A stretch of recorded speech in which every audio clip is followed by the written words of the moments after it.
Hello, welcome to the Grape Jelly Library where we love to talk about books. My name is Flo, and today we are going to talk about a memoir.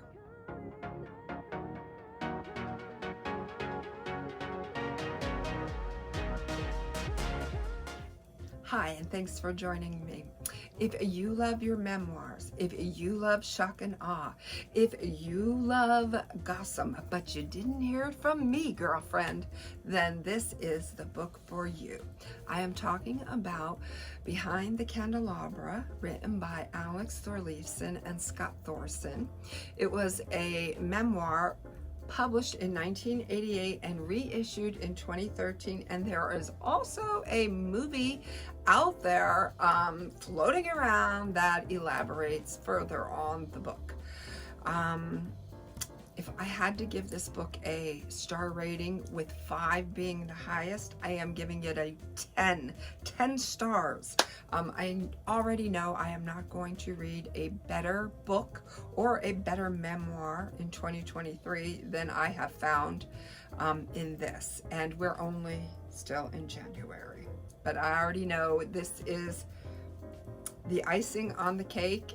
It's not going to get any better than this. Oh my goodness. So this is a book about Lazio Walter Valentino Liberace, better known by his friends as Lee. He grew up poor in Wisconsin with his mother, father, brothers, and sisters. One day he discovered his father out on the streets with another woman. And from that moment on, he decided that he loved his mother so much he was not going to spill the beans on his father. However, his relationship with his father would forever be tarnished. The father did eventually leave the family to go shack up with this other woman, and that was basically the falling out and the end of his Liberace's relationship with his dad. The mother, however, adored Liberace. He was the mother's favorite, and so she doted over him, and she made sure that he had the best clothes and the nicest things. One thing that she was very proud of is the Liberace name, and every day Walter would come home and practice his craft. Very, very wonderful pianist, but he had to work hard, to be able to keep up that skill. And anybody who knows Liberace knows that he's magnificent on the piano. His mother wanted him to be a classical pianist, but Lee didn't feel that he had enough confidence or enough skill. Lee begged and begged and begged his mother to let him play in the bars, and she would not have it. She was not going to have the Liberace name disgraced. Lee eventually won that battle, but he had to change his name. And so while he played the dive bars, he was referred to as Walter Buster Keys. Once Lee got a taste of the nightlife, there was no stopping him. He was not going to quit that lifestyle. He was very fond of the smoke-filled bar rooms, the whiskey, the goings on that go on in a bar room, and eventually that's where he met his first encounter with another male. He tells it on the Oprah Winfrey interview that it was actually a female, but in the book, it is actually a male. So upon reading this book, I learned that Lee is multifaceted in that his persona on stage and to the world is one thing, but his personal life is something very, very different. It is a fabulous book. It is a book that has you thinking you are a fly on the wall. It is so well told. You don't want to miss a thing, and you don't want the book to end. It does go kind of fast, and I even found myself rewinding just so I can hear what I thought I heard and just confirm that. If I could start the book from the beginning and not know what I know, I absolutely would do it. So I guess what I'm trying to say is, now I will never reread it, but it was such a wonderful book that I wish I didn't read it just so that I could read it again. Do you know what I mean?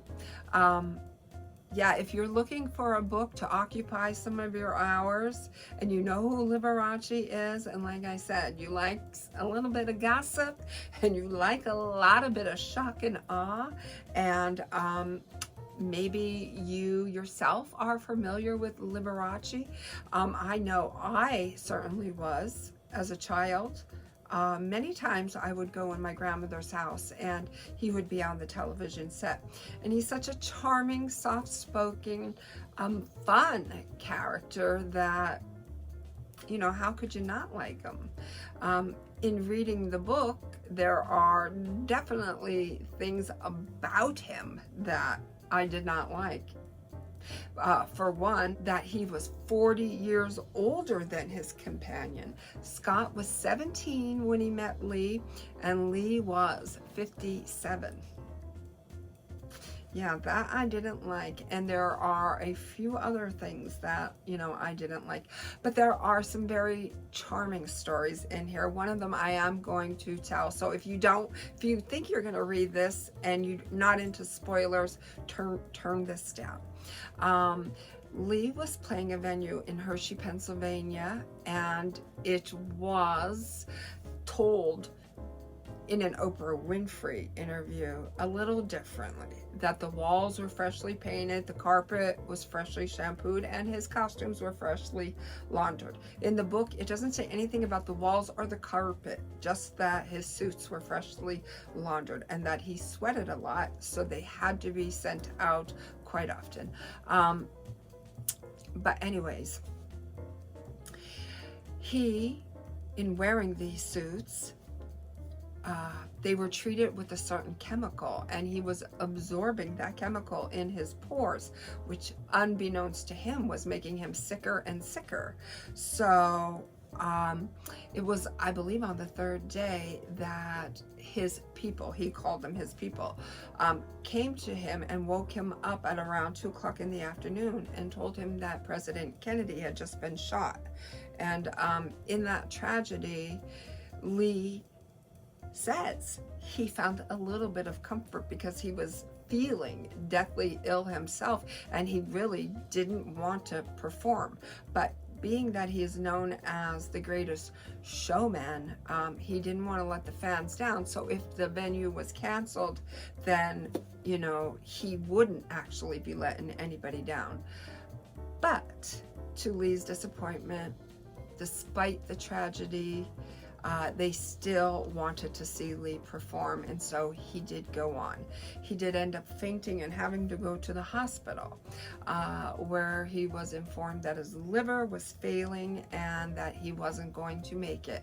He was told this by at least 9 different doctors. So he said, I'll have to accept that fate, and knowing that I can't take my money with me. He was the highest paid celebrity from the 1950s to the 1970s, so he accumulated quite a fortune. Knowing I cannot take this fortune with me, I need to spend it. So this guy gets a motorcycle, this one gets a house, a Rolls Royce, jewelry, you name it. He just started spending like mad. And a few days later, the doctors come to him and say, you know, whatever you're doing, sir, keep doing it, because your kidney is on the road to recovery and you are absolutely going to come through this. And he's like, what do you mean I'm going to live? I'm broke. So I found that story to be amusing. I get, you know, the tragedy. That's the story of how Liberace almost died. So I get the tragedy in that. I'm glad that it had a happy ending, but yeah, there's some funny or charming stories like that in there. And also, Liberace was a very, very generous man. All you had to do is say that you liked something and it was yours, no matter what it was. He loved to spend money. Every single day he had to spend money, and no day was complete unless he did some sort of shopping. And although his costumes and his persona and his houses were very outlandish, his actual day-to-day living was very, very simple. He liked to cook, he liked to clean, and he liked to shop.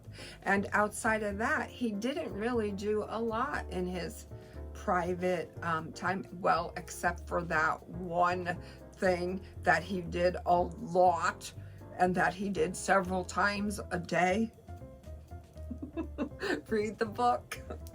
But anyways, yeah, so if you are looking for a book to occupy a couple of your hours, you know, a little bit, this is the book. Because if you're anything like me and you love the story of another person's life, this one is going to blow your mind. Until my next video, know that I love you. Be well, be good, and be reading.